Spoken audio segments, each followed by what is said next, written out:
ठीक है। नमस्कार दोस्तों, स्वागत है आपका अनअकैडमी के इस यूट्यूब चैनल पे। इसका नाम है let's crack UGC anti net quest. मेरा नाम है मोनू मिश्रा।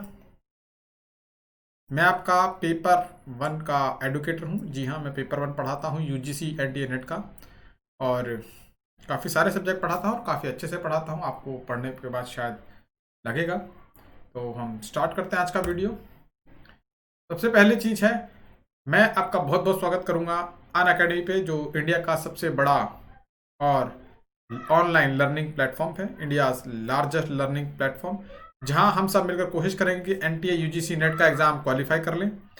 यहाँ पे आप एक सब्सक्रिप्शन लेके अनलिमिटेड लाइव और रिकॉर्डेड कोर्सेज का मतलब सीख सकते हैं इंडिया के बेस्ट एजुकेटर से। सिर्फ एक सब्सक्रिप्शन लीजिए and you are in the coaching. यहाँ पे आपको सामने के सामने मतलब live as well as recorded courses भी मिलेंगे बेस्ट एजुकेटर के, जहाँ पे आपकी अटेंडेंस अगर कई बार मिस हो गई तो कोई दिक्कत नहीं है, क्योंकि वो कंटेंट आपको बाद में मिल जाएगा। बहुत फ्लेक्सिबल चीज़ है, बहुत सारे मतलब एक एक मल्टी डायमेंशनल एक अप्रोच है अन अकेडमी की, जो कि आपको लर्निंग में बहुत ही ज़्यादा फायदा देने वाली है। ये मेरा पर्सनल परसेप्शन है और मैं आप इस बात पे कहीं ना कहीं एग्री भी करता हूँ। ठीक है, तो ये बताना एक जरूरी चीज़ है कि आप अगर अन अकेडमी का सब्सक्रिप्शन लेंगे तो आपको क्या मिलेगा। तो सबसे पहले आपको मिलेगी डेली लाइव क्लासेस। जी हाँ, मैं अन अकेडमी पे लाइव जाता हूँ, जहाँ पे मैं आपको पढ़ाऊंगा, तब आप चैट कर सकते हैं एजुकेटर के साथ, चाहे मैं हूँ चाहे कोई भी हो। ये चीज़ें कॉमन है सबके लिए। तो लाइव क्लासेस में आप एजुकेटर के साथ चैट कर सकते हैं, एंगेज कर सकते हैं, डिस्कशन मतलब एंगेज मतलब डिस्कशन में पार्टिसिपेट कर सकते हैं, अपने सवाल पूछ सकते हैं। कुछ जो एडुकेटर जो हैं, जो पोल चलाते हैं, क्वेश्चन आंसर पूछते हैं, तो उसमें आप पार्टिसिपेट कर सकते हैं। और ये सब तब होगा जब क्लास चल रही है। ये सब चीज़ें क्लास चल रही है, इसके बीच आप सब कुछ कर सकते हैं। तो एक बहुत ही अच्छी प्लेटफॉर्म है और एक बहुत अच्छी फ्लेक्सिबिलिटी आपको प्रोवाइड कराता है कि आप बैठिए, डाउट पूछ लीजिए। अगर आपको डाउट पूछना है, आपको कुछ क्वेश्चन पूछना है, क्वेश्चन पूछ लीजिए। आप बात करना चाहते हैं, आप बात कर लीजिए, अपना सवाल रख सकते हैं। जो भी आपके डाउट है सब आपके इंस्टेंटली दूर हो जाएंगे। बिल्कुल जस्ट ऐसा माहौल रहता है जैसे क्या आमने सामने बैठ के पढ़ रहे हो, बस ये सब वर्चुअली होता है और कोई दिक्कत नहीं। उसके साथ आपको लाइव टेस्ट एंड क्विज मिलते हैं। तो जब भी आप किसी एग्जाम की तैयारी करते हैं तो ये बहुत ज़रूरी हो जाता है कि आप हर समय पे मतलब थोड़े थोड़े टाइम के बाद ये देखें कि आपकी नॉलेज कितनी बड़ी है, किन किन चीज़ों में आप बहुत अच्छा परफॉर्म कर रहे हैं, किन किन चीज़ों में अभी भी थोड़ा सा मतलब गुंजाइश है सीखने की, या फिर जो आपके वीक पॉइंट्स हैं। बेसिकली आपके वीक पॉइंट्स क्या है, ये स्ट्रॉन्ग पॉइंट्स क्या हैं, ये सब आपको टेस्ट देने के बाद ही पता चलता है कि किस टॉपिक की मुझे थोड़ा ज़्यादा मेहनत करने की ज़रूरत है और किस टॉपिक की प्रिपरेशन गुड है, तो मुझे यहाँ पे ज़्यादा एफर्ट की ज़रूरत नहीं है। तो इसी के अकॉर्डिंग आप अपने एग्ज़ाम की स्ट्रैटेजी बनाते हैं, इसी के अकॉर्डिंग आप अपने प्लान्स वगैरह बनाते हैं। तो अन अकेडमी जो आपको लाइव टेस्ट एंड क्विज देती है, उससे आप अपनी प्रिपरेशन को इवेल्युएट कर सकते हो रेगुलर इंटरवल में, क्विज में पार्टिसिपेट ले सकते हो, और साथ ही साथ ये देख सकते हो कि आपकी जो तैयारी है वो किस लेवल की चल रही है with respect to the exam. तो बहुत ही अच्छा ऑप्शन है, करना चाहिए। तीसरा अच्छा चीज़ जो अन अकेडमी को लेने के बाद आपको मिलेगी वो है स्ट्रक्चर्ड कोर्सेज। क्योंकि आजकल बहुत कुछ अवेलेबल है इंटरनेट पे, एक चीज़ बहुत डीप में पढ़ी जा सकती है, मगर क्या वो सच में उतनी डीप पढ़ने की ज़रूरत है? क्या आपको एग्ज़ाम के पर्सपेक्टिव से पढ़ना चाहिए? क्या आपके लिए इंपॉर्टेंट है? कहाँ से क्वेश्चंस आते हैं? क्या क्या सीखने की ज़रूरत है? क्या क्या चीज़ें आपको पढ़नी चाहिए, बहुत ज़्यादा ध्यान देनी चाहिए? तो इसके लिए स्ट्रक्चर्ड कोर्सेज का बहुत ज़्यादा रिक्वायरमेंट होती है और वही अन अकेडमी आपको देता है। सारे कोर्सेज स्ट्रक्चर्ड हैं, उसी के एग्जाम के पर्सपेक्टिव और एग्जाम के सिलेबस के हिसाब से बने हैं। सारी नई चीज़ें उसमें ऐड हो रखी हैं जो भी आती हैं। जो जो पढ़ना है वो हाईलाइटेड है, जो जो नहीं पढ़ना है वो भी हाईलाइटेड है, ताकि आप रिक्वायर्ड अमाउंट ऑफ टाइम में जितना भी आपके पास समय है उसमें बेस्ट प्रिपरेशन कर सकें, इधर उधर ना भटकें, जरूरत की चीज़ ही पढ़ें। ठीक है, अगला पॉइंट जो आता है उसका है अनलिमिटेड एक्सेस। जब आप एक अन अकेडमी का सब्सक्रिप्शन लेते हो तो आपको अनलिमिटेड एक्सेस मिल जाता है कंटेंट का। कि मान लीजिए आपने यूजीसी एनटीए नेट के जो चैनल है उसका सब्सक्रिप्शन ले लिया, तो उसमें काफ़ी सारे एडुकेटर पढ़ा रहे होंगे, अलग अलग चीज़ें पढ़ा रहे होंगे। आप एक सब्सक्रिप्शन के साथ, सिर्फ एक सब्सक्रिप्शन के साथ उन सब चीज़ों को अपने डिवाइस से बैठ के देख सकते हैं, लाइव भी देख सकते हैं और रिकॉर्डेड भी देख सकते हैं। मतलब फ्लेक्सिबिलिटी दोनों साइड है कि आप चाहिए तो लाइव देख लीजिए और चाहिए तो आप रिकॉर्डेड देख लीजिए। कोई ऐसी टेंशन की बात नहीं है, आपको इतना समय मिल जाएगा, सब कुछ अवेलेबल है।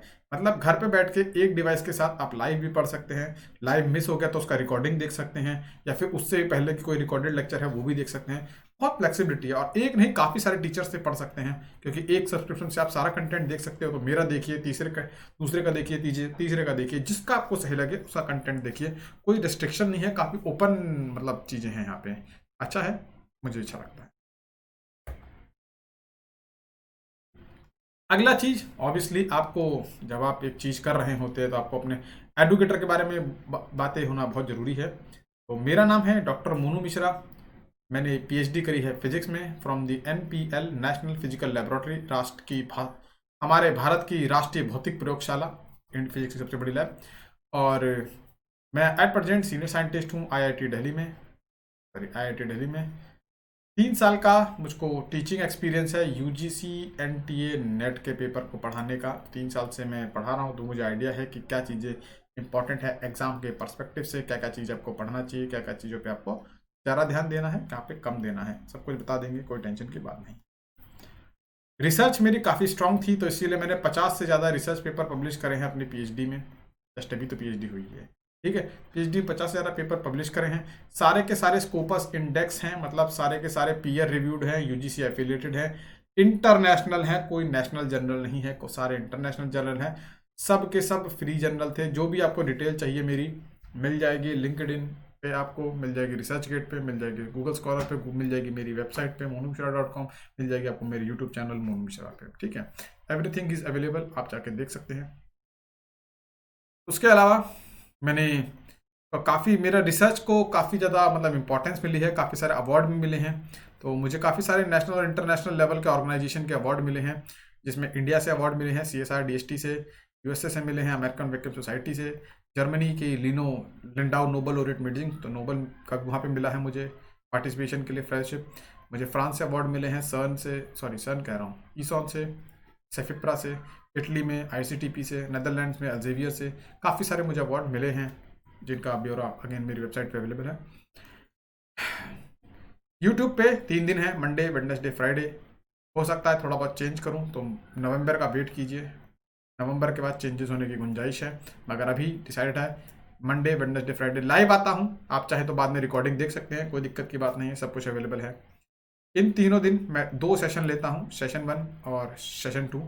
सेशन 1 7:30 से 8:15, सेशन 2 8:25 से 9:10। तो बेसिकली 45 मिनट्स के लेक्चर लेता हूँ 2 बार, तो 1 आवर 30 मिनट्स, 1 घंटा 30 मिनट का कंटेंट आपको मेरे इस चैनल पे मिल जाएगा मेरा अल्टरनेट डेज पे। अच्छे से पढ़ाता हूँ, कोशिश करता हूँ कि आपके सारे क्वेश्चन दूर कर सकूँ। स्टिल अगर आपके पास क्वेश्चन रहते हैं तो कमेंट सेक्शन में आके बता सकते हैं, कोई दिक्कत की बात नहीं है। और मेरी तरह ही काफ़ी सारे आपको यहाँ पे बड़े बड़े नाम मिलेंगे जो अनअकैडमी में पढ़ा रहे हैं, ठीक है। आप चाहें तो अगर उनसे पढ़ सकते हैं, जो आपकी कंडीशन है, जो आपकी रिक्वायरमेंट है उसके हिसाब से। अब क्वेश्चन आता है, वैसे पूछेंगे सर आपने अनअकैडमी का इतने बार बता दिया कि करना अनअकैडमी बहुत अच्छी चीज़ है, ये है वो है, अनअकैडमी पे सब्सक्रिप्शन लेना कैसे है। क्वेश्चन तो यही है कि ठीक है सर स्टार्ट कैसे करें। तो बहुत ही ईजी चीज़ है, अनअकैडमी पे सब्सक्रिप्शन लेना कोई हार्ड एंड फास्ट थिंग नहीं है। आप एंड्रॉयड मोबाइल यूज़ कर रहे हैं तो एंड्रॉयड यूज कीजिए, प्ले स्टोर पर जाइए। आप iOS यूज़ कर रहे हैं तो एप्पल प्ले स्टोर पर जाइए और अनअकैडमी की ऐप डाउनलोड कीजिए। जब आप ऐप डाउनलोड करेंगे तो आपको ऑप्शन आएगा कोर्स चुनने का और सब्सक्रिप्शन चुनने का। कोर्स में आपको NTI UGC नेट चुनना है। सब्सक्रिप्शन आप 1 महीने से लेकर 24 महीने तक जो मर्जी ले सकते हैं। मेरा पर्सनल रिकमेंडेशन है 12 या 24 महीने का, क्योंकि 1 महीना पहली बात तो बहुत महंगा है, 12 महीना बहुत ज़्यादा अफोर्डेबल है, मेरे ख्याल से बहुत ही ज़्यादा अफोर्डेबल है। प्लस अगर आप मोनू IT, ये मोनू IT मेरा रेफरल कोड है, ये यूज करते हैं तो आपको 10% का और डिस्काउंट मिलेगा। मतलब आप ये देखिए कोर्स लगभग 11,500 का है, मोनू IT यूज करा तो 1,150 रुपये का डिस्काउंट मिला, ठीक है। तो ये आपको 10,395 का लगभग पड़ गया, काफ़ी अच्छी डील है। यहाँ भी 16,800 का कोर्स था, आप भी करेंगे तो 1,680 रुपये का डिस्काउंट पड़ेगा आपको, और आप 15,000 में ये कोर्स ले सकते हैं। तो डिपेंडिंग अपॉन आपको कौन सा लेना है, आप जब भी लेंगे तो मोनू IT यूज कीजिए। मोनू IT ये मेरा कोड है, रेफरल कोड है, ये यूज करेंगे तो 10% का डिस्काउंट मिलना पक्का है। कीजिए, बहुत अच्छी चीज़ है, मज़ा आएगा। ओके, अब आते हैं आज का है प्रैक्टिस सेशन। आज हम प्रैक्टिस करेंगे जितना भी मैंने पढ़ाया है उसमें कौन कौन से क्वेश्चन आए हैं, क्वेश्चंस को डिस्कस करेंगे, समझेंगे कि क्वेश्चन कैसे आता है, कैसे आंसर करना है। खाली क्वेश्चन आंसर नहीं कराऊंगा, पीछे की साइंस जो है वो भी बताऊंगा, क्वेश्चंस को कैसे डील करना है ये भी समझाऊंगा, हर कुछ करेंगे। तो अभी तक अगर जिसने मेरी पुरानी वीडियोस नहीं देखी हैं वो मेरी ओल्ड वीडियोस जरूर देखेगा। अगर ओल्ड वीडियोस अगर आप देखते हैं तो ये सारे क्वेश्चंस आपसे हो जाएंगे। मैं कहता हूँ हो जाएंगे, कोई दिक्कत की बात नहीं है, सब कुछ इजी है, बहुत इजी है। इनफैक्ट ये सारे क्वेश्चन पुरानी जो भी पढ़ा है उस पर बेस्ड है। इससे पहले भी एक प्रैक्टिस सेशन कराया है, ये क्वेश्चन वाले नहीं है, नए क्वेश्चन हैं, तो नए क्वेश्चन प्रैक्टिस करते हैं। ओके, तो क्वेश्चन नंबर वन करेंगे। Mail and female students perform equally well in numerical aptitude test. This statement indicates a research hypothesis, null hypothesis, directional hypothesis, statistical hypothesis. ध्यान से मेरा मतलब मेरा ये मानना है कि जब भी आप कोई क्वेश्चन करते हैं तो क्वेश्चन में कई बार उसका आंसर जो है ना क्वेश्चन के अंदर ही हो जाता है। आपको बहुत ज़्यादा दिमाग लगाने की जरूरत नहीं है। आपको दिमाग लगाना है सिर्फ और सिर्फ क्वेश्चन क्वेश्चन पढ़ने में। अगर आप ढंग से क्वेश्चन पढ़ रहे हैं ना, आई एम श्योर क्या का आंसर ऐसे निकल आएगा। अब इस सवाल को समझिए, ध्यान से पढ़िएगा, सुनिएगा। Male and female student perform equally well in the aptitude test. तो एप्टीट्यूड जो टेस्ट कराया इसमें पुरुषों ने और महिलाओं ने दोनों ने बराबर का परफॉर्म करा। यहां पे देखिए तो दो वेरिएबल उसके निकल के आया। पहला वेरिएबल था मेल, दूसरा वेरिएबल था फीमेल, ठीक है, और कह रहा ये भी बराबर है, ये भी बराबर है। तो इसको आप क्या मानेंगे, कौन सा हाइपोथेसिस मानेंगे, ये सोचिए। क्या ये एक रिसर्च हाइपोथेसिस है, क्या ये एक नल हाइपोथेसिस है, डायरेक्शनल है, स्टैटिस्टिकल है। स्टैटिस्टिकल हाइपोथेसिस क्या होता है, पढ़ाया हुआ है, नहीं देखा जाइए वीडियोस देखिए, टाइप ऑफ हाइपोथेसिस मस्त मक्खन तरीके से समझाया हुआ है। और मेरे ख्याल से अगर आप वो क्वेश्चन पढ़ लेंगे ना, ये क्वेश्चन तो ऐसे हाथ बजा चुटकी बजा के होगा, आपको कुछ सोचना भी नहीं पड़ेगा। तो क्या एक रिसर्च हाइपोथेसिस है। रिसर्च हाइपोथेसिस को हम कहते हैं वर्किंग हाइपोथेसिस, जिसपे हम काम कर रहे हैं। रिसर्च हाइपोथेसिस कहते हैं वर्किंग हाइपोथेसिस जिस पे हम काम कर रहे हैं। क्या ये एक रिसर्च हाइपोथेसिस है, क्या हम इस पे काम कर रहे हैं, क्या आप इस पे रिसर्च कर रहे हैं, अभी नहीं कर रहे हैं। अगर मैं आपसे पूछूं कि क्या आप अभी इस हाइपोथेसिस पे काम कर रहे हैं, आप कहेंगे नहीं कर रहे हैं, क्योंकि आप तो रिसर्च ही नहीं कर रहे। तो क्वेश्चन दिया हुआ है और रिसर्च में कहीं रिसर्च करने का ऑप्शन भी नहीं दिया कि हाँ आप रिसर्च कर रहे हैं, ये तो नहीं बोला, आपको बस स्टेटमेंट दे दी है। तो यहाँ पे आपके रिसर्च तो कोई लिंक नहीं है, तो क्या एक रिसर्च हाइपोथेसिस होगा, नहीं। आपको कोई प्रॉब्लम नहीं दी है तो नहीं। स्टैटिस्टिकल हाइपोथेसिस, स्टैटिस्टिक्स, यहाँ का स्टैटिस्टिक्स दिख रही है, न्यूमेरिकल एप्टीट्यूड है, कोई बात नहीं, अच्छा स्टैटिस्टिक्स। और कुछ दिया है नहीं। ये है डायरेक्शनल हाइपोथेसिस, ये किसी डायरेक्शन में फ्लो कर रहा है कि लो टू हाई या हाई टू लो। तो कहीं भी यहां पे लो टू हाई या हाई टू लो का ऑप्शन दिया है, नहीं दिया है, ये ऑप्शन भी नहीं दिया है। आंसर ये भी नहीं होगा। आंसर बचा क्या फिर, नल हाइपोथेसिस। एक्चुअली मैं पहली बार में ही से बता सकता था, मगर मैंने क्यों नहीं बताया। अगर आप मेरा नल हाइपोथेसिस का वीडियो देखेंगे जिसमें हाइपोथेसिस बताया है, उसमें मैंने लिखा है when there is no difference between the population, when there is no difference between the sample, अगर एक ऐसी कंडीशन है, एक ऐसी कंडीशन है जहां पे जितने भी आपके वेरिएबल है उसमें कोई डिफरेंस नहीं मान रहे, सब बराबर हैं। अगर सब बराबर है तो नल माने जीरो। नल अब देखो ना, नल माने जीरो, नल का मतलब जीरो होता है, नील, नल बना है नील से लेके, नल माने कुछ भी नहीं, नील माने कुछ भी नहीं, जीरो माने भी कुछ भी नहीं। तो एक ऐसा हाइपोथेसिस जो कि पॉपुलेशन के बीच कोई डिफरेंस लेके नहीं चलता है, उसको नल हाइपोथेसिस कहते हैं। आप यहां ये देखिए, male female equally well, male भी बराबर है फीमेल भी बराबर है, मतलब दोनों बराबर हैं, मतलब दोनों इक्वल हैं। और जब दोनों इक्वल होते हैं तो क्या होता है, नल हाइपोथेसिस होता है। तो इसका आंसर आ गया नल हाइपोथेसिस। पहली बार में ही समझ जाना था। और अगर जिसको इस पे डाउट है, और भी ज्यादा डाउट है, एक बार जाके मेरी वीडियो देखिए, टाइप ऑफ हाइपोथेसिस, 10-12 तरह के हाइपोथेसिस मैंने बनाए हुए हैं, तो समझ आ जाएगा। चलिए फिर आके चलते हैं दूसरे क्वेश्चन पे। क्या कहता है, द कन अब आपको मैं बताऊं ये सब क्या है, अब मैं लिखता नहीं हूं मगर ये सब क्या है, पी वाई क्यू है। पी वाई क्यू मैंने कहीं देखा था लिखा हुआ, अच्छा लगा। प्रीवियस ईयर क्वेश्चन, ये अच्छा चीज है, मुझे अच्छा कंसेप्ट लगा कि प्रीवियस क्वेश्चन कराने चाहिए, मैंने सोचा कि डाल दूं, ठीक है। तो इसमें कुछ अलग अपनी मर्जी के भी है, कुछ प्रीवियस ईयर्स के भी, दोनों का बैकअप है, तो आपका दोनों तरह से माइंड खुलेगा। तो हाँ, बात करते हैं।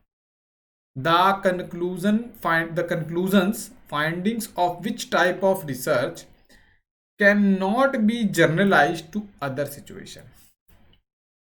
अगेन ध्यान से पहले क्वेश्चन समझिए। The conclusion findings of which type of research, कि जो रिजल्ट है, जो आपके रिजल्ट हैं, बेसिक कंक्लूजन फाइंडिंग क्या होगा, रिजल्ट, जो आपके रिजल्ट हैं रिसर्च के, किस रिसर्च के वो रिजल्ट जनरलाइज नहीं करे जा सकते सिचुएशन में। मतलब ऐसी कौन सी रिसर्च होती है जिसके रिजल्ट को मैं सब पे एप्लीकेबल नहीं कर सकता, मतलब ऐसी कौन सी टाइप ऑफ रिसर्च है इनमें से जिसके रिजल्ट में जनरलाइज नहीं कर सकता। यही बोल रहा है ना कि the conclusion finding of which type of research can not be generalize, जिसको मैं जनरलाइज नहीं कर सकता अदर सिचुएशन पे। मतलब ऐसे कौन सी रिसर्च है इनमें से जिसके रिजल्ट में सबके ऊपर, मतलब जो रिजल्ट मिला वो जर्नल हो गया। अब क्या है, पैरासीटामोल देखिए, पैरासीटामोल जो भी खाएगा ठीक हो जाएगा, जो भी पैरासीटामोल खाएगा उसका बुखार ठीक हो जाएगा, तो ये होता है जर्नलाइज्ड, कि जर्नलाइज्ड है कि जो भी खाएगा सब ठीक हो जाएगा। मगर अगर पैरासीटामोल खाने से एक ही बंदा ठीक होता, दूसरा ठीक नहीं होता, तो जनरलाइज नहीं करा जा सकता, क्योंकि भाई इसका अलग अलग इफेक्ट अलग अलग चीजों पे है। तो वही चीज है कि ये पूछ रहा है कि इनमें से कौन सी वो रिसर्च है जिसके रिजल्ट को मैं जर्नलाइज्ड नहीं कर सकता, इसके रिजल्ट को मैं जर्नलाइज नहीं कर सकता। तो ठीक है भैया, पहले देखिए, पहला ऑप्शन है आपका हिस्टोरिकल रिसर्च। कहाँ गए, historical, descriptive, experimental, casual comparative. आप बोलेंगे सर कैजुअल कंपैरेटिव तो पढ़ा है नहीं, तो भैया कुछ नहीं है यहाँ पे, बस लोगों के बीच कंपैरिजन करते हैं, कंपैरिजन, ठीक है, और कुछ नहीं, समझ, ये कंफ्यूज करने के लिए दिया है, ऐसा कुछ है नहीं ज़्यादा। तो सबसे पहले हम समझेंगे डिस्क्रिप्टिव रिसर्च, सबसे पहले हम देखेंगे हिस्टोरिकल रिसर्च। हिस्टोरिकल रिसर्च क्या होती है, टाइप ऑफ रिसर्च में 4 वीडियो बनाया है, 5 वीडियो बनाया, जबरदस्त तरीके से एक्सप्लेन करा, जाके देखो वीडियो, भाबू लोगों देखो, जिन्हें नहीं देखी है देखेगा ना, 1 मिनट में आंसर बता देगा, दूसरा मिनट भी नहीं सोचेगा इस आंसर को बताने में। गला खराब है, ठीक है। तो आ गया, सबसे पहले हिस्टोरिकल रिसर्च क्या होती है। हिस्टोरिकल रिसर्च वो होती है जो पास्ट में हुए इवेंट्स के ऊपर स्टडी करते हैं। पास्ट में लाल किला बना था, लाल किले के ऊपर स्टडी करेंगे, हिस्टोरिकल रिसर्च। पास्ट में, अब ये नहीं कि खाली हिस्ट्री वाली चीजों पे, हिस्ट्री से निकल के आया है, हिस्ट्री में पुरातत्व हो गया, या फिर 10 साल पहले कोई घटना हुई थी, ठीक है, 10 साल पहले या 15 साल पहले जो भी होता, हमारे देश में अनफॉर्चुनेटली क्या हुआ था, होटल जो ताज होटल था मुंबई में, उसमें हमला हुआ था, बहुत गलत चीज थी मगर हुआ था, ठीक है। अब आप इसके बारे में स्टडी करेंगे तो ये भी हिस्टोरिकल रिसर्च होगी, ठीक है, जरूरी नहीं कि पुरातत्व से रिलेटेड हो, जनरली हिस्टोरिकल रिसर्च, ठीक है। तो अब जब आप पुरानी चीजों पे कोई स्टडी कर रहे हैं तो होगा हिस्टोरिकल रिसर्च। तो क्या हिस्टोरिकल रिसर्च से जो निकल के आ रहा है वो सबके लिए नहीं होगा, कि अगर कोई ये बता रहा है कि ताजमहल को शाहजहां ने बनवाया था, इसके लिए कॉमन होगा कि नहीं होगा कि भैया सही बात है कि अगर मैं हिस्ट्री से ये कह रहा हूं ढूंढ के कि ताजमहल को शाहजहां ने बनवाया था, इसका मेरे पास प्रूफ भी है, तो क्या वो सही होगा कि नहीं होगा? क्या वो सब पे वैलिड होगा कि नहीं? हम सब भी आजकल मानते हैं, सभी क्या, हर कोई मानता है कि ताजमहल शाहजहां ने बनवाया था। तो ये बात तो ठीक है भाई, इसके रिजल्ट भी जनरलाइज करे जा सकते हैं। हिस्ट्री के रिजल्ट हम वही है ना, रामचरितमानस पढ़ते आ रहे हैं, कुरान पढ़ते आ रहे हैं, बाइबल पढ़ते आ रहे हैं, जो भी आप पढ़ते आ रहे हैं, गुरु ग्रंथ साहिब पढ़ते आ रहे हैं, तो हम सबके लिए मानते हैं ना, पूरी कम्युनिटी से मानते हैं, सब कुछ सच मानते हैं। मैं चीज़ों के ऊपर नहीं जाऊंगा, बट आप ये सोचिए जो भी हमारे हिस्टोरिकल डॉक्यूमेंट्स हैं, वेद पुराण जो भी है हमारे, उन सबको हम सच मानते हैं, पूरा पूरा सबको लोग जनरलाइज मानते हैं कि वो हाँ कहा है तो सही है। तो हिस्ट्री की जो चीज़ें हैं, हड़प्पा सभ्यता आप पढ़ रहे हैं, सिंधु घाटी सभ्यता पढ़ रहे हैं, ठीक है, आप जो भी पढ़ रहे हैं, पुराने किंगडम्स जो भी पढ़ रहे हैं, चाइना का हिस्ट्री पढ़ रहे हैं, इंडिया का हिस्ट्री पढ़ रहे हैं, वेस्ट बंगाल का, पाकिस्तान का, जहाँ का हिस्ट्री पढ़ रहे हैं, सही चीज़ है, जो भी बोलता है सही मानते हैं। हिस्टोरिकल रिसर्च बिल्कुल उसकी फाइंडिंग को जनरलाइज्ड किया जा सकता है, उसकी फाइंडिंग को जनरलाइज्ड किया जा सकता है। अब आते हैं एक्सपेरिमेंटल रिसर्च के ऊपर। आंसर बी है, आंसर इज बी, बताऊंगा क्यों। अब एक्सपेरिमेंटल रिसर्च मतलब कि उंगली जो है गर्म पानी में मत डालो वरना उंगली जल जाएगी। एक्सपेरिमेंटल रिसर्च कह रही है कि गर्म पानी में उंगली डालोगे उंगली जल जाएगी आपकी, भाई फैक्ट है। तो एक की अगर उंगली जली है, सबकी जलेगी कि नहीं जलेगी ये बताओ? गर्म पानी में जो भी उंगली डालेगा सबकी उंगली जलेगी। मतलब ये जो कह रहा है वो भी सच है।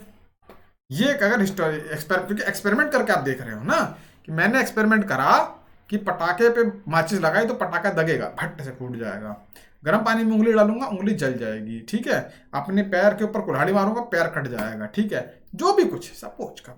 तो एक्सपेरिमेंटल रिसर्च अगर मेरे पर कोई चीज फील हो रही है, सबको फील होगी, सबके लिए कॉमन रहेगा। बिल्कुल भाई सही बात है, ये भी सही चीज है कि एक्सपेरिमेंटल रिसर्च की भी चीजें करी जा सकती है। आगे कैजुअल कंपैरिजन, ये एक इंसान है, दूसरा ये इंसान है। ड्राइंग खराब थी, ज़्यादा ध्यान मत दीजिए। मैं क्या, ये है ए, ये है बी।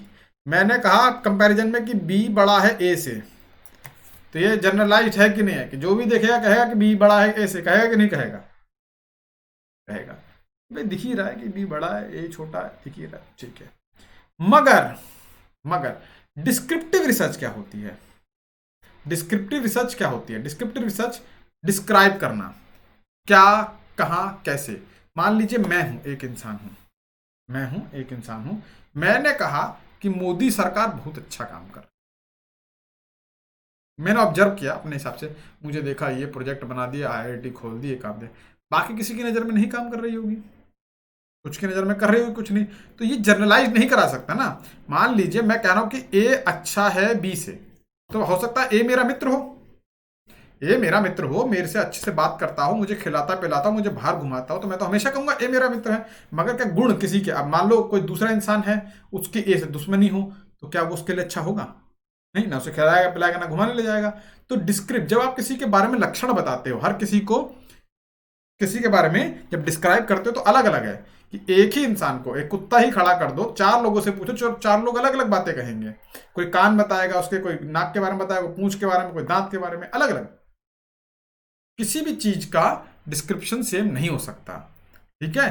तो इसीलिए डिस्क्रिप्टिव रिसर्च की फाइंडिंग जनरलाइज नहीं कर जा सकती, ठीक है, क्योंकि एक शेर है कि अच्छे ने अच्छा बुरे ने बुरा जाना मुझे, जिसकी जैसी फितरत थी उसने पैसा पहचाना मुझे। तो ये अच्छा बुरा जो है ये सामने वाले की फितरत पे है, सामने वाले की सोच पे डिपेंड कर रहा है, समझ रहे हो? तो इसीलिए डिस्क्रिप्टिव रिसर्च की जो चीजें हैं उसको नहीं करा जा सकता, जनरलाइज नहीं करा सकता, क्योंकि इंसान का जो परसेप्शन है वो चेंज होता रहता है, person to person, person to person, इसीलिए डिस्क्रिप्टिव रिसर्च को से नहीं करा सकता। इसीलिए रीजन है कि सबकी पॉलिटिकल आइडियोलॉजी सेम अलग अलग होती है, सबकी पॉलिटिकल आइडियोलॉजी अलग है, कोई कम्युनिज्म सपोर्ट कर रहा है, कोई नेशनलिज्म सपोर्ट कर रहा है, कोई सेक्युलरिज्म कर रहा है, कोई सोशलिज्म कर रहा है, कोई पता पता नहीं क्या क्या करता रहता है, बहुत चीजें होती हैं, ठीक है। तो इसीलिए डिस्क्रिप्टिव रिसर्च को नहीं करा जा सकता। आते हैं अगले सवाल पे, आते हैं अगले सवाल पे। अगला सवाल 2 नंबर का, सॉरी 2 लाख रुपए का। What is a research design? Research design क्या होता है? इस पे भी वीडियो बनाया है, नहीं देखा जाइए देखिए, ये वीडियो भी बहुत अच्छा है, बहुत मेहनत से बनाया था। ठीक है, तो what is a research design, क्या होता है? A way of conducting research so that it is not grounded to theory, कि रिसर्च करने का एक ऐसा तरीका जिससे वो थ्योरी से ना जुड़ पाए। रिसर्च करने का एक वो तरीका जिससे वो थ्योरी से ना जुड़ पाए, या फिर the choice between using qualitative और क्वांटिटेटिव मेथड, कि ये हमें वो चॉइस देता है कि हम क्वालिटेटिव रिसर्च यूज करें या क्वांटिटेटिव रिसर्च यूज करें। ये चॉइस होती है रिसर्च डिजाइन सकती है। The style in which you present your research finding, ये वो तरीका होता है जिससे मैं रिसर्च फाइंडिंग को दिखाता हूं, ग्राफ, टेबल, पिक्चर, जो भी एक्स वाई जेड, जो भी आपको मन करे मान लीजिए। या फिर a framework for every stage of the collection and analysing data, या एक वो तरीका जिससे मैं हर मोड़ मोड़ पे डेटा कलेक्ट करके डेटा को एनालाइज करूंगा, है कि ये वो फ्रेम। तो बताइए क्या होगा आंसर? 10 सेकंड का टाइम देता हूं।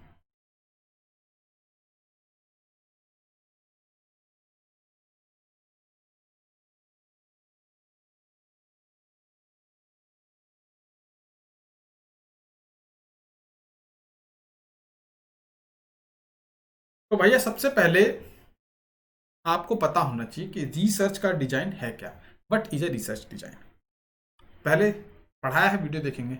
मैं एक चीज बताऊंगा, ये क्या है, एक ब्लूप्रिंट है।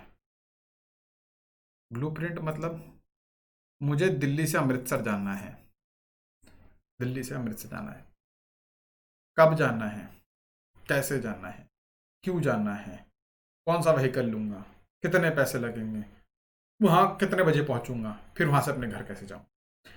तो मुझे कोई भी जो टास्क करना है, कब कैसे कहाँ करना है, डिजाइन उसका ब्लूप्रिंट। जैसे बिल्डिंग खड़ी करते हो तो आर्किटेक्ट नक्शा बना के देता है, बिल्डिंग खड़ी करते हो तो आर्किटेक्ट एक नक्शा बना के देता है, उस नक्शे को कहते हैं डिजाइन। वही वैसे ही रिसर्च करने का एक नक्शा बनाते हो, कब कौन सी दीवार लगेगी, कब लेंटर पड़ेगा, कैसा लेंटर पड़ेगा, उसके ऊपर कहाँ बल्ब लगेगा, कहाँ ये लगे, ये सब बताता है आर्किटेक्ट। रिसर्च में क्या सवाल है, कैसे करना है, कौन सा मेथड लगाना है, कब कैसे लगाना है, तो ये आपको सब कुछ बताता है कि जब भी आप अपनी रिसर्च करोगे कैसे करोगे, कौन से वो तरीके से करोगे, कौन सी मेथड यूज करोगे। तो अब आप समझ सकते हो कि क्या होगा इसका आंसर। ब्लूप्रिंट तो बता दिया बाबा, ब्लूप्रिंट मतलब framework. Answer is 4। Research design एक वो फ्रेमवर्क है, एक वो ताना बाना है, एक वो अप्रोच है, एक वो ब्लूप्रिंट है जो आपको बताता है, जो आपको बताता है कि कब, कहाँ, कैसे डेटा लेना है। मैं स्टेज, क्योंकि इसमें क्या होता है, रिसर्च अगर डिजाइन अगर ब्लू देखे तो क्या होता है, हाउ, वाई, व्हेन, whom, कब करना है, क्यों करना है, सॉरी कैसे करना है, क्यों करना है, कब करना है, किसके साथ करना है, सब कुछ का जिक्र होता है। तो ये एक ऐसा चीज होती है जो आपको हर स्टेप पे बताती है कि कब डेटा लेना है, कैसा डेटा लेना है, कब कहाँ डेटा लेना है। ठीक है, तो ये समझ गए रिसर्च डिजाइन के बारे में भी। आप अच्छा क्वेश्चन था, ये आया हुआ है लास्ट ईयर में, लास्ट टू लास्ट ईयर में शायद आया हुआ है, देख लेंगे। अगला क्वेश्चन, आहा, इन अ थीसिस, एक थीसिस है, figures and tables are included. अगर आप थीसिस लिख रहे हो, चलो डिजर्टेशन ही मान लो, तो फिगर्स और टेबल कहाँ होते हैं? अपेंडिक्स में होते हैं, सेपरेट चैप्टर में होते हैं, कंक्लूडिंग चैप्टर में होते हैं, या टेक्स्ट के अंदर होते हैं? 10 सेकंड का टाइम, सोचिए।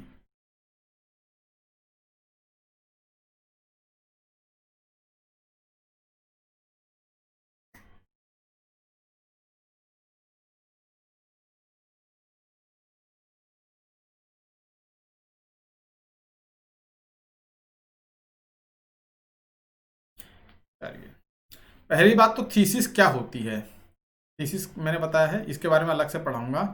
थीसिस क्या है? थीसिस है एक रिसर्च रिपोर्ट। जिसने मेरा ये टॉपिक नहीं देखा है, how to write a research report, जाइए, पिछली क्लास इसी के ऊपर थी, लास्ट क्लास इसी के ऊपर थी, जाइए लास्ट क्लास देखिए, शायद फ्राइडे को 8:30 बजे लिए ये क्लास देख सकते हैं, यूट्यूब में पड़ी होगी मेरी प्लेलिस्ट में, जाइए उसको देखिए। सीधी बात क्या है, एक रिसर्च रिपोर्ट है। रिसर्च रिपोर्ट लिखने के तरीके में मैंने क्या बताया था, सबसे पहले क्या होता है, प्रिलिमिनरी पेजेस होते हैं, फिर मेन डेटा होता है, फिर सप्लीमेंट्री। प्रिलिमिनरी डेटा में होते हैं एब्स्ट्रैक्ट, टाइटल, एब्स्ट्रैक्ट, फिर certificate, declaration, table of content, list of figure, not figure, याद रखिएगा, list of figures, list of tables.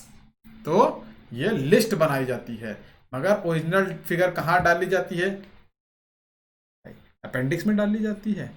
नहीं, अपेंडिक्स तो कहाँ आती है? रेफरेंसिंग वाले। इसमें मैंने, इस वीडियो में मैंने पूरा एक्सप्लेन करा है, इस वीडियो में मैंने पूरा एक्सप्लेन करा हुआ है कि कैसे एक थीसिस लिखी जाती है, पूरा सब कुछ एक्सप्लेन करा हुआ है, तो आप समझ जाएंगे। प्लीज वो वीडियो देखिए, बहुत शिद्दत से बनाया, बहुत अच्छी वीडियो है, जाके देखिए। अपेंडिक्स आता है आपका रेफरेंसिंग में, अपेंडिक्स और रेफरेंसिंग साथ साथ आता है, उसमें फिगर आएगी, not a chance. Separate chapter, क्या मुझे फिगर के लिए अलग अलग चैप्टर बनाना पड़ता है? बिल्कुल भी नहीं। क्या कंक्लूडिंग चैप्टर में होता है फिगर?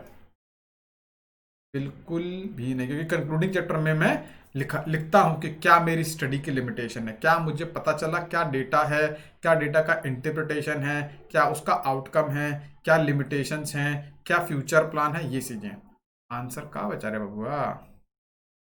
आंसर बचा टेक्स्ट के अंदर।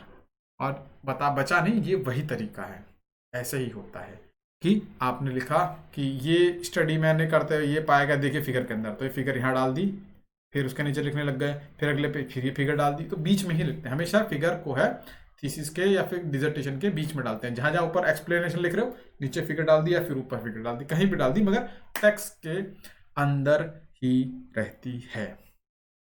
ठीक है, एक्चुअली मैं आपसे एक चीज डिस्कस करना चाह रहा था, अब वो क्या है, वो ये है कि देखो, क्वेश्चन करने के मेरे हिसाब से दो तरीके होते हैं। या तो आपको सही आंसर पता हो बिना सोचे समझे, ये है, या तो आप गलत आंसर ढूंढ लो। जैसे इसमें अगर आपको सही आंसर पता था तो ठीक है, वरना आप ये देख लो कि ये भी नहीं होगा, ये भी नहीं होगा, ये भी नहीं होगा, तो यही होगा। दो तरीके ढूंढ लो। अगर आपको मान लो सही आंसर नहीं पता, तो ये कंफर्म कर लो कि कौन कौन सा आंसर नहीं, आप मतलब ठीक नहीं है, सही नहीं है। जब आप ये कंफर्म कर लोगे ना, तो आपको ऑटोमेटिकली आंसर मिल जाएगा। तो दोनों में से दोनों अप्रोच देख लिया करो, जो आपको बेस्ट लगे, जिससे आपका आंसर आ जाए, हो जाएगा। ओके, अगला सवाल 4 लाख रुपए के लिए नहीं मिलेगा, भूख मजाक कर रहा था। Sampling error decreases with the, जिन्होंने ये वीडियो देखा है उनको तो मतलब अगर एक बार भी सोचना पड़ा ना, तो मतलब आपने वीडियो ढंग से नहीं देखा है। इस सवाल के लिए मतलब ये तो, इसको मैं कहूंगा कौन सा सवाल है ये? हलुआ सवाल है, हलुआ। मतलब ये तो ऐसे है कि ये ले भाई 2 नंबर ले जा, ये भाई दो दो नंबर बांट रहा है कि आज 2 नंबर ले जा। हलुआ सवाल है, इसको तो मैंने क्लियरली बड़े बड़े अक्षरों में लिखा हुआ है मेरी स्लाइड में, मतलब लिखे हुए पॉइंट वाइज लिखा हुआ है। एक्चुअली जो भी मैं पढ़ा रहा हूँ ना, सब मैंने स्लाइडों में अच्छी तरह समझाया हुआ है। मैं कोशिश करता हूँ कि आपको बेस्ट क्वालिटी का कंटेंट मिल जाए, इसीलिए मैं जानता हूँ अच्छी तरह से। ठीक है, okay, sampling error decreases with the, बताओ अगेन, 15 सेकंड का टाइम।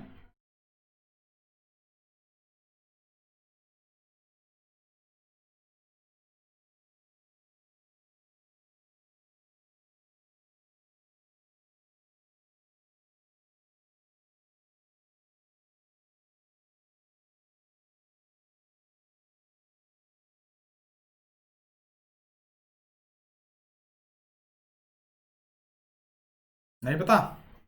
सही सही सही। कुछ भी, चलो ठीक है। तो क्या है ये सैम्पलिंग, क्या होती है? पहले आपको पता होना चाहिए कि सैंपल क्या है और पॉपुलेशन क्या है। पॉपुलेशन क्या है? जैसे भारत की जनसंख्या। वैसे जब जब भी आप काम करने जा रहे हो, तो जिन चीज़ों पे आप वेरिएबल करने जा रहे हो, वेरिएबल जो भी आपके हैं जिनको आप मेजर करने जा रहे हो, उसको कहते हैं आपकी पॉपुलेशन। अगर आप डॉक्टर्स के ऊपर रिसर्च करने जा रहे हो तो जितने भी डॉक्टर्स हैं वर्ल्ड के वो आपकी पॉपुलेशन हो गई। आप उत्तराखंड में रिसर्च करने जा रहे हो तो उत्तराखंड के जितने लोग हैं वो आपकी पॉपुलेशन हो गई। आप उत्तराखंड के ग्रामीण इलाकों के क्षेत्रों के ऊपर रिसर्च करने जा रहे हो तो उत्तराखंड के ग्रामीण क्षेत्रों के लोग आपकी पॉपुलेशन हो गए। पॉपुलेशन मतलब वो एलिमेंट्स जिनको आप मेजर करना चाह रहे हो। जैसे दिल्ली के ऊपर आप कोई रिसर्च करना चाह रहे हो दिल्ली के लोगों के ऊपर, तो दिल्ली के लोग क्या हो गए, आपकी पॉपुलेशन हो गए। अब दिल्ली में रहते हैं लगभग 2 करोड़ लोग, 2.5 करोड़, 2.5 करोड़। 2.5 करोड़ लोगों पे तो आप रिसर्च कर नहीं सकते। आप क्या करोगे, 2.5 करोड़ में से 10,000 लोग ले लोगे, ठीक है। तो ये क्या कहोगे, ये पॉपुलेशन है और ये क्या है, सैंपल है। ये क्या है, सैंपल है। तो क्यों, ये 10,000 लोग क्या करते हैं, दिल्ली के 2.5 करोड़ लोगों को रिप्रेजेंट कर रहे हैं, तो इसको कहेंगे सैंपल और वो होगी पॉपुलेशन। तो अगर मुझे इसमें एरर कम करनी है कि मेरे सैंपल सही हो, मतलब मेरा रिजल्ट सही आए, तो मैं क्या करूंगा, सैंपल साइज को अगर मैं डिक्रीज कर दूंगा, कहाँ गए बाबू, ये रहा। अगर मैं सैंपल साइज को डिक्रीज कर दूंगा तो क्या एरर कम होगी। अगर मैं ये 2.5 करोड़ की जनसंख्या, इसमें से 5,000 लोगों पे, 200 लोगों पे स्टडी कर लूं, तो क्या मेरे रिजल्ट ठीक होंगे, तो नहीं। अगर मैं इसको इंक्रीज कर दूंगा तो क्या मैं, अगर मैं 10,000 की जगह 1 लाख लोग ले लूं, क्या रिजल्ट ठीक होगा। रैंडमाइज, अगर मैं इसमें रैंडमाइज कर दूं, अनसर्टेनिटी बढ़ती जाएगी, एनालिसिस में नहीं। तो सबसे आंसर ये है, ये अगर आपको अपनी अगर आपको अपनी रिसर्च की रिलायबिलिटी बढ़ानी है, अपने सैंपल की अपने सैंपल की एरर को कम करना है, तो इसको सैंपल साइज को इंक्रीज करना पड़ेगा। ये मैंने लिखा था, higher the sample size lower is the sampling error, higher is the randomization, more is the uncertainty. ऊपर नीचे फ्लक्चुएट बहुत ज्यादा होगा। अगर मैं सुख सोचो, सबसे एक्यूरेट कब होता कि मैं 2.5 करोड़ लोगों को स्टडी करता तो मेरा 100% सही रिजल्ट होता, ठीक है। 1 करोड़ को करूंगा तो थोड़ा और कम हो जाएगा सही होना, क्योंकि हो सकता है बाकी के जो बच्चे कुछ हैं उनकी राय अलग हो। फिर अगर मैं 1 लाख को करूंगा तो और अलग होगा। तो जैसे जैसे मैं अपनी रिसर्च में जैसे जैसे मैं अपनी रिसर्च में सैंपल का साइज बढ़ाता जाऊंगा, उतना ही ज़्यादा मेरे सैंपल की जो रिलायबिलिटी है, रिसर्च की जो रिलायबिलिटी है वो बढ़ती जाएगी। इसीलिए देखिए, ओपिनियन पोल होते हैं ना, ओपिनियन पोल क्या होते हैं, ये बताते हैं कि चुनाव कौन जीतेगा, जो चुनाव के लिए बनते हैं, ठीक है, एग्जिट पोल भी कहते हैं। तो अलग अलग कंपनियां कराती है, आज तक कराता है, इंडिया टुडे कराता है, जी न्यूज, पता नहीं बहुत लोग कराते हैं। तो सबसे ज्यादा रिलायबल किसको माना जाता है, मान लो बिहार का भी चुनाव है, बिहार में लगभग 20 करोड़ लोग रहते हैं। 4 अगर मेरे पास कंपनियां हैं, ए बी सी डी, पहले वाले ने करा 2 लाख लोगों के ऊपर, 2L लिख देता हूँ, 2 लाख ने, बी ने करा 4 लाख ने, सी ने करा 1 लाख ने, डी ने करा 20 लाख ने। किसका रिजल्ट सही मानोगे, डी का, क्योंकि इसने 20 लाख लोग पे है। तो मतलब जितने ज्यादा लोग उसमें पार्टिसिपेट कर रहे हैं, तो देश की जनता का या उस प्रदेश की जनता का या उस रिसर्च में वेरिएबल्स का जो है कंट्रीब्यूशन बढ़ रहा है। जब कंट्रीब्यूशन उनका बढ़ता है तो डेफिनेटली आपके सैंपल की रिलायबिलिटी बढ़ती है और सैंपल में एरर होने के चांस कम हो जाते हैं, ठीक है। ये आंसर ये वाला था, याद रखेंगे। ओह माय गॉड यार, शिट, इतना इतना टफ क्वेश्चन आ गया। ये तो मैंने, जिन लोग भी मेरी क्लास को देखते हैं ना, जिन्होंने को मैंने पढ़ाया है, वो ये बता देंगे ये अगेन कौन से, दोनों ही, ये वाला क्वेश्चन हलवा है, ये वाला क्वेश्चन और हलवा है।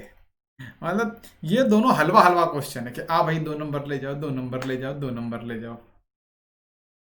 तो बताइए जी, बताइए कि विच ऑफ दी, ये मैंने जब सैम्पलिंग पढ़ाया था, सैम्पलिंग मैंने पढ़ाई है, samples in research, samples in research कब कराया मैंने, रिसेंट कुछ 1-2 मतलब इसी वीक कराया है मैंने, ये वाला क्या कहते हैं वीडियो, ये वाला वीडियो है, उसमें हर तरह की सैम्पलिंग को मतलब मैंने एक्सप्लेन करा है।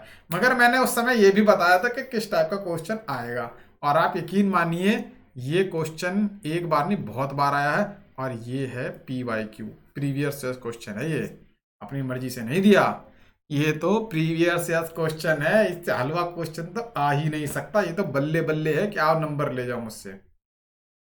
ठीक है, तो अब बताइए फिर, विच of the following is a non probability sample?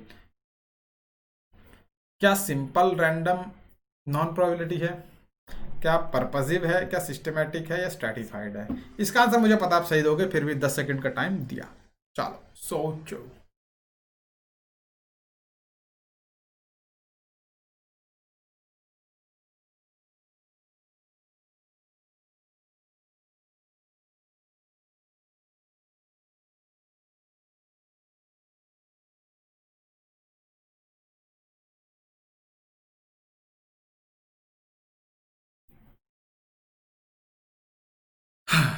हाँ देखो, देखो सैम्पलिंग जो है ये दो तरह की होती है। एक होती है नॉन प्रोबेबिलिटी और एक होती है प्रोबेबिलिटी।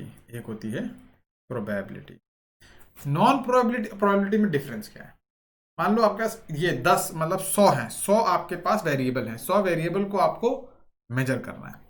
प्रोबेबिलिटी का मतलब ये है कि उन 100 में से 100 लोगों के सैंपल में आने का चांस बराबर है।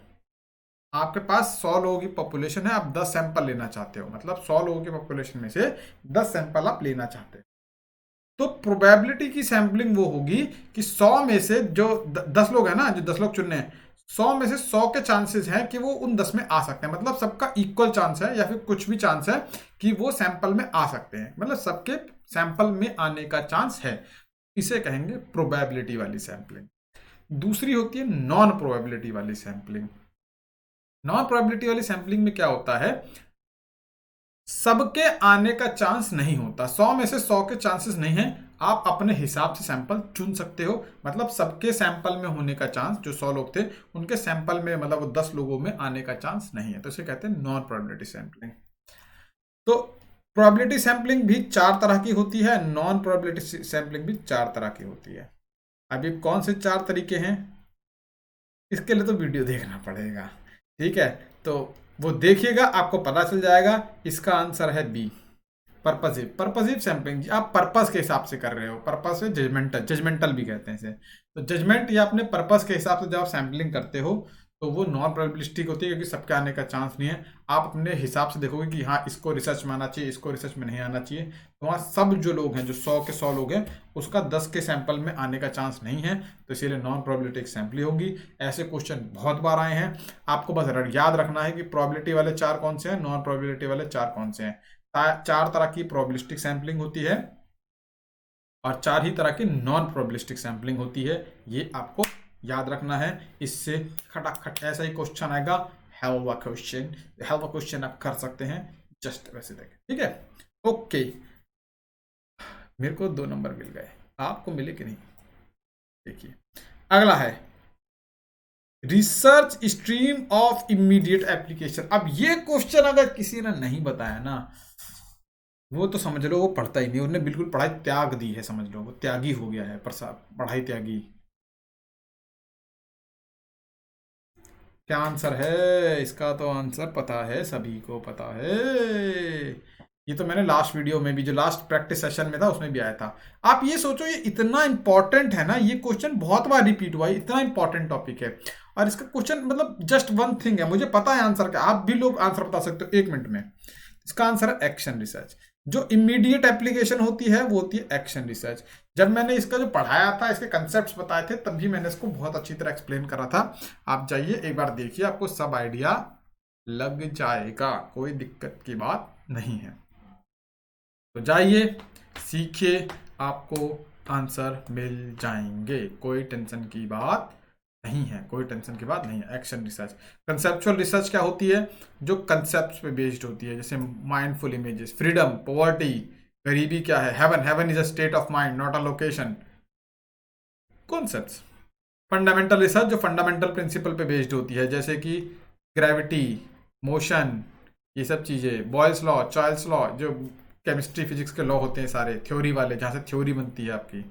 जब भी आपको थ्योरी वाला टर्म दिख जाए तो तुरंत ही फंडामेंटल रिसर्च पे मार दीजिएगा, जहाँ भी आपको लॉ वाला टर्म दिख जाए आप फंडामेंटल रिसर्च पे मार दीजिएगा। एम्पेरिकल रिसर्च भी एक्सप्लेन करी है, आंसर है एक्शन रिसर्च। ज़्यादा एक्सप्लेन नहीं करूँगा, बहुत ईजी सवाल है, पढ़ाया हुआ है, जिन्होंने नहीं देखी मेरी टाइप ऑफ रिसर्च में देखेंगे ये किस रिसर्च का पार्ट है, ये आपको वीडियो मिल जाएगा। Fundamental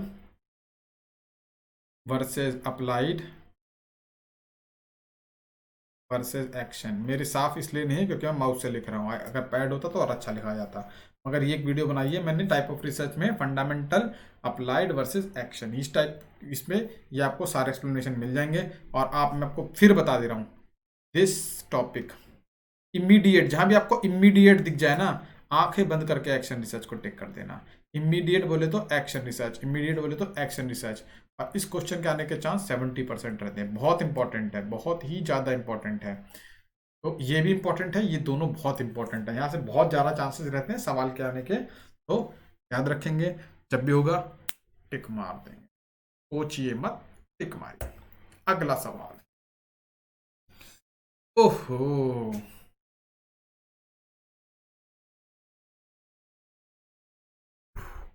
what is the main objective of research. Research का मेन ऑब्जेक्टिव क्या होता है, क्यों रिसर्च करनी है? ये तो पहली वीडियो में, दूसरी वीडियो में बताया था। तो रिसर्च क्यों करनी है? तो पहला है to review the literature, literature review करने के रिसर्च करनी है, हो सकता है, बिल्कुल हो सकता है। To summarize which is already known, ये भी हो सकता है। ऐसी जो होती है रिव्यू आर्टिकल्स जो होते हैं, रिव्यू लिटरेचर होती है, वो भी होता है, ये भी ठीक है। एकेडमिक डिग्री मिल जाएगी रिसर्च करने से, सही है भाई, ये भी सही है। या फिर टू डिस्कवर न्यू फैक्ट्स और to make fresh interpretation of new facts, या तो नई चीजें खोजनी है या तो फिर नई नई इंटरप्रिटेशन निकालनी है। देखो अब मैं आपको फ्रैंकली बताऊं, इसके चारों आंसर ठीक है। रिव्यू ऑफ लिटरेचर भी रिसर्च का पार्ट है क्योंकि हम क्या करते हैं, जब भी रिसर्च प्रोसेस पढ़ाई थी तो रिव्यू पढ़ा था ना, सेकंड पार्ट प्रॉब्लम फॉर्मुलेशन में रिसर्च में रिव्यू होता है। पहला आंसर ठीक। टू समराइज ऑलरेडी नोन, तो मैंने ये बताया कि आर्टिकल दो तरह के होते हैं, एक ओरिजिनल रिसर्च आर्टिकल होता है, एक रिव्यू आर्टिकल होता है। तो रिव्यू करना भी रिसर्च है। घर बैठ के जो देखते हो कि अच्छा स्विगी कैसे चलेगा, और अर्मेनिया और अजरबैजान में आजकल क्या हो रहा है, या फिर भारत किन किन देशों से अपनी सीमा शेयर करता है। एकेडमिक डिग्री भाई एमएससी करोगे तब भी रिसर्च करनी पड़ेगी, आजकल तो नया रूल आ गया है। और पीएचडी करोगे तो रिसर्च करनी पड़ेगी, ये भी ठीक है। अब यहाँ पे आपके आंसर चारों के चारों ठीक है। अब आपको चूज करना है बेस्ट ऑप्शन। अब आप देखो कहीं यहाँ पे कहीं भी ये नहीं लिखा था, ये आंसर आपको आंसर देगा डिस्कवर। रिसर्च माने क्या है, इंक्वायरी, इन्वेस्टिगेशन, इट्स डिस्कवरी, आप खोज रहे हैं। रिसर्च, सर्च माने खोजो, डिस्कवर माने खोजो। तो आंसर मिल गया बाबू, डिस्कवर। रिसर्च का जो मेन पर्पस होता है कि मैं रिसर्च क्यों कर रहा हूँ, डिग्री नहीं मिलेगी तो भी तो रिसर्च कर सकता हूँ ना। बहुत से लोग हैं जो रिसर्च करते हैं, जो नया इंजन बना दे रहे हैं, नया कुछ कर दे रहे हैं बिना किसी डिग्री के, काम नहीं चल रहा हो रहा है। मतलब ये चीजें सेकेंडरी हैं, आंसर ठीक है, मगर ये रिसर्च के जो उद्देश्य हैं, जो रिसर्च करने के जो वो हैं, ये दूसरे नंबर पे आते हैं। पहला नंबर में आपका रिसर्च का क्या है, कुछ नया खोजने के लिए अभी रिसर्च चल रही है कोरोना वायरस पे। भैया क्यों, कोरोना वायरस की वैक्सीन लानी है, डिस्कवरी को, तभी तो रिसर्च चल रही है। रिसर्च का मेन पर्पस होता है कुछ खोजना, कुछ नया इस जमाने के सामने लेके आना, कुछ नया इस दुनिया को प्रोवाइड कराना। जो पहले हो रखा हो तो उसका अपडेटेड वर्जन, नहीं हो रखा हो तो न्यू। चाहे वो न्यू चीज हो तो भी रिसर्च है, और एग्जिस्टिंग चीज के बढ़ा करेंगे तो भी रिसर्च है। कि मोबाइल फोन पहले भी हमारे पास था मगर आज हमारे पास टच स्क्रीन आ गया, तो ये एग्जिस्टिंग चीज पे रिसर्च हो गया। और कोरोना की वैक्सीन कभी नहीं थी, अब नई बनेगी तो नई चीज भी हो सकती है। मगर discovery, research is a discovery. Invention अगर दिख जाए ना कहीं पे तो भी रिसर्च में ही टिक कर देना सबसे पहले। तो डिस्कवरी या इन्वेंशन, ये सबसे पहली चीज है। तो आंसर हो गया 4, चतुर नंबर आंसर हो गया, चतुर। ओके, इजी सवाल था। अब क्या है, वर्किंग हाइपोथेसिस क्या होता है, सोचो।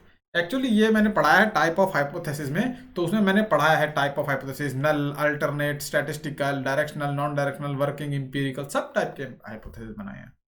जिन लोगों ने वीडियो नहीं देखा है जाओ ये वीडियो देखिए।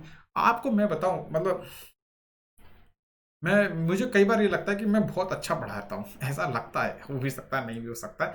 बट मैं आपको कंसेप्ट जो जो आप देखोगे ना, आपको जो जो पेपर में आएगा वो कहीं ना कहीं नोट्स में मिल जाएगा, मेरे सारे नोट्स में मिल जाएगा। मैं इस तरह से नोट्स बना के आपको देता हूँ, आपको बाहर से कुछ ना पढ़ना पड़े।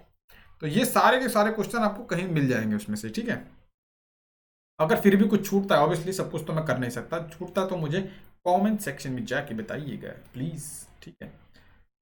इंस्टाग्राम पे भी बता सकते हैं, मेरा इंस्टाग्राम है DR Monu Mishra, DR doctor वाला, DR मोनू मिश्रा, जाके बता सकते हैं इंस्टाग्राम पे, वहां पे आंसर कर देंगे, ठीक है। तो अप्रूव वर्किंग हाइपोथेसिस, पहली बात तो दिख रहा है कि वर्किंग हाइपोथेसिस मतलब जिसपे हम काम कर रहे हैं, जिसपे हम काम करते हैं उसको कहते हैं वर्किंग हाइपोथेसिस। जिसपे काम करना चालू कर देते हैं उसको कहते हैं वर्किंग हाइपोथेसिस। क्या है? A proven hypothesis for an argument. क्या एक प्रूवन हाइपोथेसिस एक आर्गुमेंट के लिए? नहीं भैया, अगर वर्क प्रूवन ही होता तो काम क्यों करता? अगर प्रूवन हाइपोथेसिस होता तो काम क्यों करता? अगर मैं किसी हाइपोथेसिस पे काम कर रहा हूं तो वर्किंग हाइपोथेसिस होता है कि हाँ इस जिस पे काम कर रहे हो वर्किंग हाइपोथेसिस होता है। अगर वो प्रूवन होता तो काम ही करने की जरूरत थी, ये तो छोड़ दो, इस पे तो पहले ही प्रूव है, ग्रेविटी एग्जिस्ट करती है, इस पे रिसर्च करने की जरूरत है, ये तो पहले ही पता है हमें, तो ठीक है। Not required to be tested, अरे बाबा रे, पूरी रिसर्च क्या होती है? Research is all about hypothesis testing. तो ऐसा कैसे कह दिया आपने कि हाइपोथेसिस वो है? ये भी आंसर गलत है, ये बिल्कुल उसको टेस्ट करने के लिए तुम काम करते हैं। आगे क्या है? अब provisionally accepted hypothesis for future research, मतलब एक प्रोविजनली कि हम इसे मान के चल रहे हैं कि हम इस पे काम करेंगे और आगे जाके सच हो कि ना हो ये अलग चीज है। तो जी हाँ, जो हाइपोथेसिस हम काम को करने के लिए लेके चलते हैं, जिसपे हमें पता नहीं है कि सच भी हो सकता है गलत भी हो सकता है, बट हमने मान लिया पर हाँ कि ये ऐसा है, चलो आगे काम करते हैं और at the end find out कर पाएंगे कि ये सही है कि नहीं है। ये फाइंड आउट कैसे कर पाएंगे? रिसर्च करके। तो बिल्कुल सही। A provisionally accepted hypothesis for future research is called as working hypothesis. गला खराब हो गया लगता है, ठीक है। हाइपोथेसिस साइंटिफिक थ्योरी, ये तो ठीक, ये थ्योरी कब बनता है? जब हाइपोथेसिस प्रूव हो जाता है या फिर टेस्ट हो जाता है। अगर आपका हाइपोथेसिस टेस्ट होकर प्रूव हो जाता है तो वो एक थ्योरी बन सकता है, बट उससे पहले नहीं बन सकता। तो working hypothesis can never be a theory, क्योंकि अभी तक तो पता ही नहीं कि सच है कि नहीं है। जब पता चलेगा कि सच है कि नहीं है तभी तो डिसाइड करेंगे ना बाबा, ऐसे नहीं कर सकते ना। तो थ्योरी भी नहीं होगा। तो आंसर है 3, provisionally accepted hypothesis for future research. जो हाइपोथेसिस हम आगे फ्यूचर रिसर्च के लिए लेके चलते हैं उसको कहते हैं वर्किंग हाइपोथेसिस। नया सवाल पेश किया जाए, आ गया। ओह सही बात। हाँ, अब क्या है? In finalizing a thesis writing format, thesis writing बताया, फिर रिपोर्ट राइटिंग में जाके देखिएगा। Which of the following supplementary का पार्ट क्या बन सकता है? इनमें से कौन सा सप्लीमेंट्री का पार्ट बन सकता है? Table and figure? जी नहीं, ये तो प्रीलिमिनरी पेजेस होते हैं। नो, गलत आंसर। Table of content? बिल्कुल नहीं, ये भी प्रीलिमिनरी का पार्ट होते हैं। कंक्लूजन? नहीं, ये किसका पार्ट होता है? तो मेन रिपोर्ट का पार्ट होता है। ये बचा रहा बाबा। आंसर क्या है? Bibliography and appendices. ये मैंने लास्ट क्वेश्चन में भी बताया था आपको याद ही होगा। ये मैंने क्वेश्चन अलग से लिखा भी है, लास्ट वीडियो में जाके देखिए, यही समझाया। Only bibliography and appendices can be a part of supplementary pages. वैसे भी देख सकते हैं, प्रिलिमिनरी, मेन और सप्लीमेंट्री 3 पेज, 3 सेक्शन में डिवाइड होता है। प्रिलिमिनरी में वो आता है क्या? Certificate, declaration, acknowledgement, list of table, list of figure, table of content. तो पहले दोनों आंसर खत्म। कंक्लूजन आपका सेकंड पार्ट में आता है। बिब्लियोग्राफी ऑप्शन वही बचा है, तो आंसर ही भैया। काय दिमाग मारना है, इजी था, बहुत इजी था। इस क्वेश्चन को फिर कह देंगे हम हलवा क्वेश्चन, ठीक है।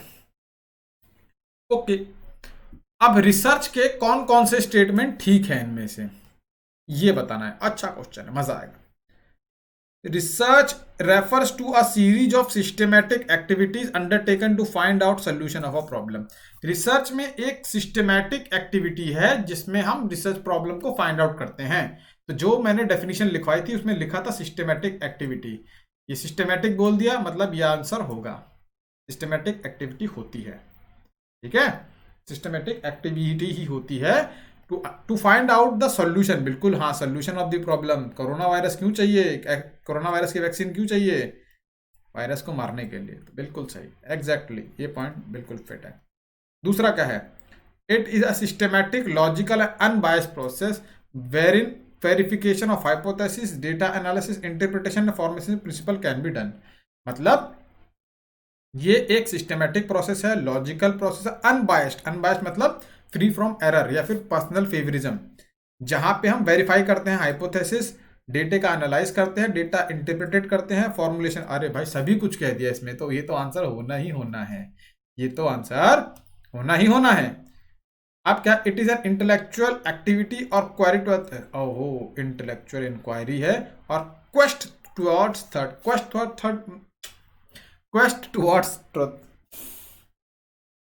मतलब हमें सच की खोज करनी है, जैसे महात्मा बुद्ध जो गए थे सच की खोज करने के लिए, तो ये एक दिमागी एक्टिविटी है जिसमें हमें सत्य की खोज करनी है। किस चीज की खोज करनी है? सत्य की खोज करनी है। ओके, देखते हैं। It leads to enhancement of knowledge, इससे हमारी नॉलेज भी बढ़ती है। ओके, तो क्या आंसर होगा? क्या ये एक इंटेलेक्चुअल एक्टिविटी है जिससे हमें सत्य का पता चलता है? बिल्कुल सही, ये लिखवाया हुआ है। क्या इससे इन हमारी नॉलेज बढ़ती है? तो ये मैंने लिखवाया था, research increases your existing stock of knowledge. तो अरे बाबा, चारों ठीक हो गए, आंसर चारों ठीक हो गए। ये ऑप्शन होगा नहीं, ये आंसर होगा नहीं, ये आंसर होगा नहीं, ए बी सी डी। चलो आंसर नंबर 4। तो कुल मिला के ये आपका सिनेरियो है। ये देखो मैंने, अब देखो आपको डेफिनेशन लिखवाई थी ना शुरू में 4, और मैंने कहा था कि भाई लोगों, नहीं भाई लोगों कहूँगा सिर्फ, तो भाई लोगों ये सब डेफिनेशन पे अपने कॉपी में उतार लो। अब ये देखो, ये क्वेश्चन जो है उससे बिल्कुल दाएं बाएं नहीं है। जो जो मैंने कहा था वो सब इसमें लिखा हुआ है। जो मैंने पहली क्लास में आपको सिखाया था वो सब इसमें लिखा हुआ है। आप खुद भी देखो कि मैं जो भी क्वेश्चन मैं लेके आ रहा हूँ ये कहीं ना कहीं आपके नोट्स में सब कुछ मिल जाएगा। आप ये देखो, मैंने नल हाइपोथेसिस के बारे में बताया था, no difference between variable male and female equally, no difference in the variable मैंने मीन फीमेल इक्वली, बराबर, ठीक है। कौन सी रिसर्च को जनरलाइज नहीं कर सकते? डिस्क्रिप्टिव रिसर्च को। ये मैंने जाके वीडियो देखो तो वीडियो में बताया था कि इनमें से खाली एक डिस्क्रिप्टिव रिसर्च है जिसको हम सही नहीं कर सकते, क्योंकि वो पर्सन के ऊपर डिपेंड करती है। पर्सन डिस्क्राइब कर रहा है, उसके पर्सनल फेवरिज्म इसमें आ जाता है कि अगर मैं बीजेपी को सपोर्ट करता हूं तो हमेशा बीजेपी के बारे में अच्छा बोलूंगा, मैं कांग्रेस को सपोर्ट करता हूं मैं कांग्रेस के बारे में अच्छा बोलूंगा, मैं सीपीआई सीपीएम हाथी सपा बसपा साइकिल घोड़ा बिल्ली मुर्गी जिसको भी सपोर्ट करता हूं मैं, अगर तो उसी के बारे में अच्छा बोलूंगा। तो ये कभी भी नहीं हो सकता। तो इसीलिए डिस्क्रिप्टिव रिसर्च इसका पार्ट आ जाएगा। रिसर्च डिजाइन को मैंने पहला वर्ड ही लिखवाया था, फ्रेमवर्क। यहाँ देखो फ्रेमवर्क, तो यहाँ तो आंखें बंद करके आंसर लगाना था कि फ्रेमवर्क है। Figures and thesis are included inside the text, हमेशा टेक्स्ट के अंदर आती है। सैम्पलिंग के बारे में मैंने बहुत अच्छे से बताया था कि जैसे जैसे मैं नंबर ऑफ पार्टिसिपेंट्स अपनी रिसर्च में बढ़ाता जाऊंगा रिसर्च अच्छी होती जाएगी। इसका एग्जांपल भी मैंने दिया था कि रशिया वाले कोरोना वायरस को लोग इस्तेमाल क्यों नहीं कर रहे हैं, क्योंकि उसका सैंपल साइज 20 लोगों का था, कि 20 लोगों को लगाई और बोला वैक्सीन ठीक है, इसीलिए यूज नहीं कर रहे हैं, रिलायबिलिटी नहीं है। अभी ये देखो जो ऑक्सफोर्ड वाली है ना, ऑक्सफोर्ड एस्ट्राजेंका, हाँ, जो यूके वाली है, वो 30,000 लोगों पे रिसर्च कर रही है। तो उसकी रिसर्च पे लोग बिलीव कर रहे हैं कि 30,000 लोगों को लगी है वो ठीक है, तो मतलब वैक्सीन ठीक होगी। और 20 लोगों पे जो लगी है रशिया वाली स्पुतनिक वी, उस पर क्यों नहीं कर रहे हैं? तो यही देखो, सैंपल साइज जब बड़ा होता है तो रिसर्च में कॉन्फिडेंस अपने आप आ जाता है, एरर कम हो जाती है। इसीलिए रशियन वैक्सीन आज भी नहीं लग रही है, और जो है क्या कहते हैं ऑक्सफोर्ड वाले का सब वेट कर रहे हैं। अब ये तो टाइप ऑफ सैम्पलिंग मैंने बताया था, प्रोबेबिलिस्टिक होती है, नॉन प्रोबेबिलिस्टिक। इसमें कुछ अंदर तक पूछेगा नहीं, ये पूछेगा ही नहीं कि इसका मतलब क्या, सिंपल रैंडम पर्पज मैंने बताया हुआ है, मगर ये पूछेगा नहीं आपसे। आपको बस 4 तरह की कौन सी प्रोबेबिलिस्टिक होती है, 4 तरह की कौन सी नॉन प्रोबेबिलिस्टिक होती है, ये याद रख लो, क्वेश्चन आता ही आता है। उसके बाद लास्ट आ गया रिसर्च स्ट्रीम इमीडिएट एप्लीकेशन। जहां इमीडिएट एप्लीकेशन है वहां आंख बंद करके एक्शन रिसर्च लगा देना है। रिसर्च के मेन ऑब्जेक्टिव तो तुम्हें पता है, रिसर्च जहां सबसे मेन ऑब्जेक्टिव होता है discovery inquiry investigation, discovery inquiry investigation, जहां सबसे पहले ये टर्म दिखे वो टिक करना है। वर्किंग हाइपोथेसिस जो हम करने जा रहे हैं, ना वो प्रूवन होता है ना वो कोई थ्योरी होती है, और उसे टेस्ट करना होता है। यहाँ पे तो लिखा है नॉट टेस्टेड, तो उसे टेस्ट ही करने के लिए करा होता है, तो ये भी कैंसिल कर दो। बाकी तो ये बता ही दिया है। बस बाकी क्वेश्चन अगले बार करेंगे। अगर आपको अच्छा लगा हो तो लाइक कीजिए, कमेंट कीजिए, चैनल को सब्सक्राइब कीजिए। अगर अनअकैडमी पे सब्सक्रिप्शन लेते हैं तो मोनू वाईटी यूज कीजिए, 10% का डिस्काउंट मिलेगा। आज की क्लास के लिए इतना बहुत है, मिलते हैं नेक्स्ट क्लास में। तब तक ध्यान रखिए, stay safe, stay home, bye bye.